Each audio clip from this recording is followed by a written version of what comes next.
Youth Congress വ്യാജ തിരിച്ചറിയൽ card കേസിൽ മുഖ്യപ്രതി ജെയ്സൺ മുകളിൽ കീഴടങ്ങി. കാസർഗോട്ടെ യൂത്ത് കോൺഗ്രസ് നേതാവായ ജെയ്സൺ തിരുവനന്തപുരം മ്യൂസിയം പോലീസ് സ്റ്റേഷനിലാണ് കീഴടങ്ങിയത്.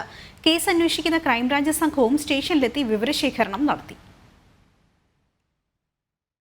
CR കാർഡ് എന്ന ആപ്ലിക്കേഷൻ ഉപയോഗിച്ചാണ് സംസ്ഥാന വ്യാപകമായി യൂത്ത് കോൺഗ്രസ് വ്യാജ തിരിച്ചറിയൽ കാർഡുകൾ നിർമ്മിച്ചത്. CR കാർഡ് ആപ്ലിക്കേഷൻ നിർമ്മിച്ചതിലെ മുഖ്യ കണ്ണിയാണ് കീഴടങ്ങിയ ജെയ്സൺ മുകളിൽ. യൂത്ത് കോൺഗ്രസ് കാസർഗോഡ് തൃക്കരിപ്പൂർ ഈസ്റ്റ് എളേരി മണ്ഡലം വൈസ് പ്രസിഡന്റ് കൂടിയാണ് പ്രതി. ആദ്യഘട്ട ചോദ്യം ചെയ്യലിൽ ജെയ്സൺ കുറ്റം സമ്മതിച്ചിരുന്നു.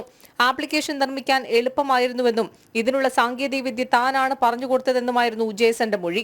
കാസർഗോഡ് കേന്ദ്രീകരിച്ചാണ് ഏറ്റവും ആദ്യം കാർഡ് നിർമ്മിച്ചതെന്നും ജെയ്സൺ പറഞ്ഞിരുന്നു.